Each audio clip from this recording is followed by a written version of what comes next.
beautiful. Hey, Kitty. Hello. Okay. So, this is my first ever poem that I wrote as a knowing artist. So, I haven't mastered it yet, but it ain't. So I'm about to spit it, and then I'm gonna tell you the context of it because it was such a fucking moment. I was like, yeah, I'm the truth. So the talent that flows through me make me cold, you see, like rhyming and singing and praying for better days. See, I'm small, but I'm bigger than this world. I hurl at the sight of little girls being taken advantage by the white manage through our sisters. I can't stand it. We can't have it. This shit plastic and average. No ass, but you an asshole. Let me calm though. I support all queens, you know. Not a drag, but I'm not mad at the experience that landed me in this hell. Just waiting to excel. Borrowing the spiritual veil, my angels came and rescued me out of this hell that felt so lovely. I thought I had it all till I lost God and noticed I had nothing. My mind feeling blank. Get out, they yell. I listen till I rise. Now I see my light. They see it too. Uplifting with a bite. It's heaven on earth part 2. Screening in there. Damn. We gotta put some oomph in it. We gotta put a little bit of oomph in it. That's when I lose control. When you put a little oomph in it, you start screaming, and we're like, up. Okay. So we're gonna try that one again. The talent that flows through me make me cold, you see, like rhyming and singing and praying for better days. See, I'm small, but I'm bigger than this world. I hurl at the sight of little girls being taken advantage by the white manage through our sisters. I can't stand it. We can't have it. This shit plastic and average. No ass, but you're an asshole. Let me calm though. I support all queens, you know, not a drag, but I'm not mad at the experience that landed me in this hell, just waiting to excel. Borrowing the spiritual veil, my angels came rescue me out of a hell that felt so lovely. See, I thought I had it all till I lost God and noticed I had nothing. My mind feeling blank. Get out there, yell. I listen till I rise. Now my light. They see, I see it too. Uplifting with a bite is just heaven on earth part 2.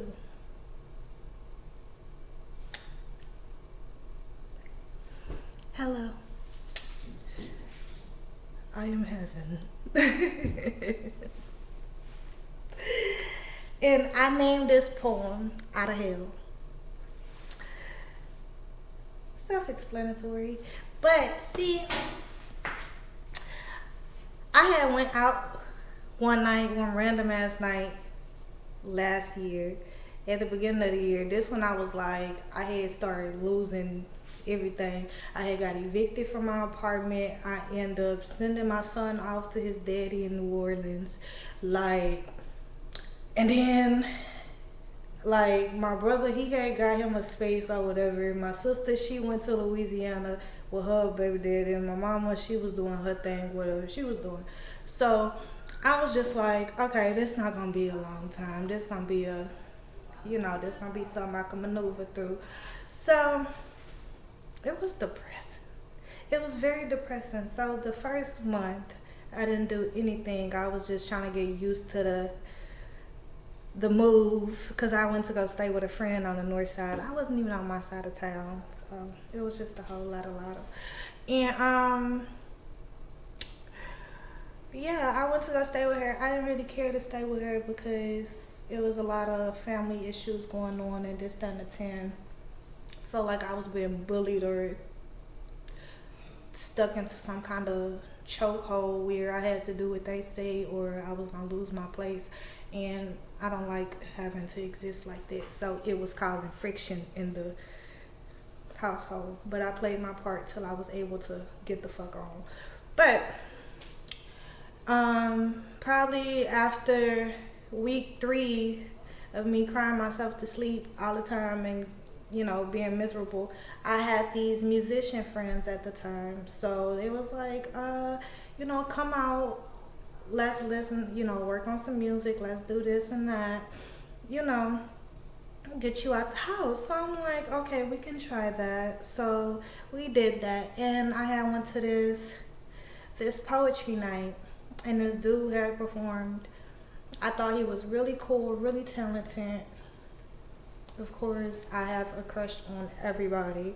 So, like, I was just like, after he did his poem or whatever, I was like, oh, I wanna like work with him. I wanna network with him, like however that shit goes. So I had let him know like I thought that he did really good, and at the end of the show, I wanted to sing for him. And like before the night had ended or whatever, we was just I told he had called me to over there with him and his family and stuff. It was like his auntie's birthday, so it was like a lot of older women there, and it was just a whole little vibe, like nothing that should have escalated.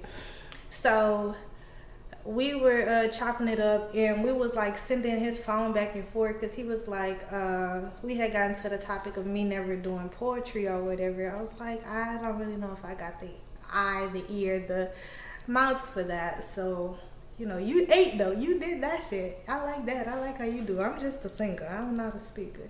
So yeah, we was just passing it back and forth, passing the phone back and forth, and he had started it with like this prompt.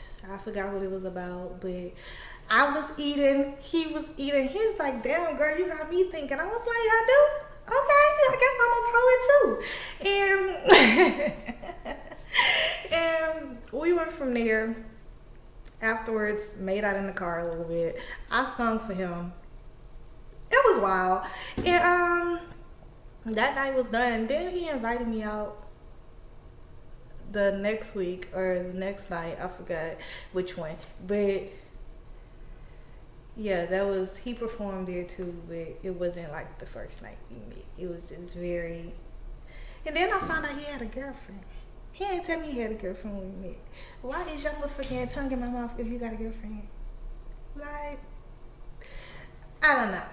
I don't live that life. But I just always find myself slipping. But then when I finally researched like more of his stuff, I was like, oh, okay, I can see that. I can see where I went wrong in that. I was like, but I still like you. You sparked something in me. So, me and him stopped talking or whatever. But before we stopped talking, the next day after the club night, I was sitting outside, getting me some fresh air, and I had wrote my poem. And it was the first one I wrote. I was like, I'm pretty good at this. And then and then I would say about a day or two later, that's whenever I used to have TikTok, and people was on TikTok talking about they seen like these frozen angels and stuff that was like, just in certain places. They had seen two of them. And I remember before that club situation, I had end up having a dream about me and these angels. And basically I was with me and this guy. We was running from like some spaceships or something, and they was like spitting out in the dream they was like spitting out giant toads, but the toads was like demons coming from the sky. So like we trying to run from them, and then we ended up running into this cave. It was like some more stuff that had happened, but like I only remember what's important. So yeah, we ended up running into this cave, and inside the cave it was 3 frozen angels, and then it was this lady in the lab coat, like this older black woman in the lab coat. And we was like, the way the cave was made, it was like it was water coming from the cave, but you can still see the sky, but it was covered by water. I'm assuming I don't know how to describe it. But yeah, she had like this gun thing, and we shooting at the damn We shooting at the damn demon things coming from the sky. And we was just really nervous about the fact that the angels was melting, and we thought like the world was about to come to the end. Like we was getting really like shit, like we about to die either way we go. So the first angel, it melted, nothing happened. The second angel, it melted, nothing happened. So we still doing this shooting of these demons up there. And then the third angel, she finally awakens. She finally melts. And then everything is being thrown out. The angels are introducing themselves. But the last angel was the angel that came to me. And I was like, no, she was like, my name is Destiny. I was like, oh, that's cool. My name Destiny too. And like, we were talking for a little bit, and before I woke up from the dream, me and the angel had gave like a hug where we like merged. And I thought that was the coolest shit ever. I had woke up, and then I told my homeboy about it that's into stuff like that. And yeah, it was just a whole thing. Cause it was like, damn, they just had that stuff about the angels and all of that and this, that, and the 10. Then you had that dream. Well, first I had the dream. Then it was the stuff about the angels. And then, was it the poem, then the stuff about the angels? Yeah, the poem, then the stuff about the angels. But it's like it all just flowed together. I was like, that's wow. Am I the last angel that needs to be awakened? Like, that's how I felt that dream. I thought that that's what that dream was telling me. And yeah. So, this message, that dream, my team, we are all connected. And I'm like, okay. Like, I'm seeing what it means.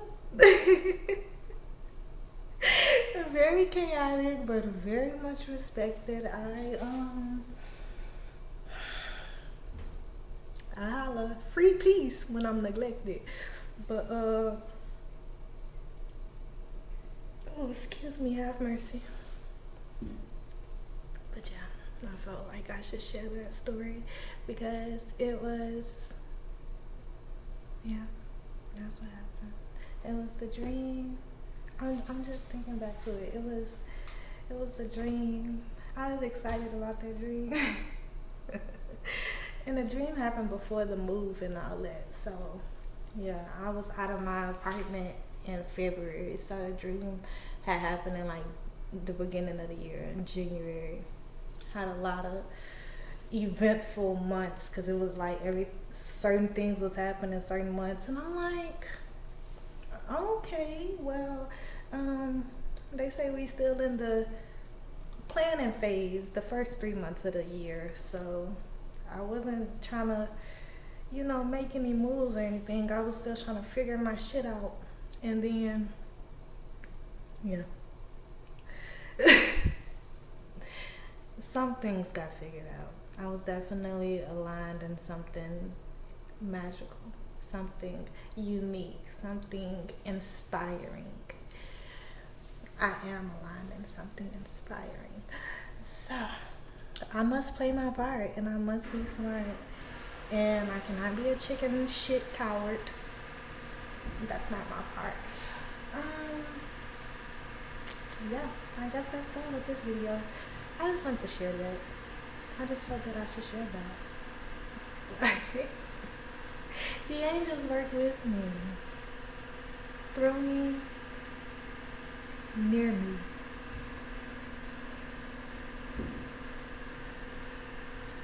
Ashe?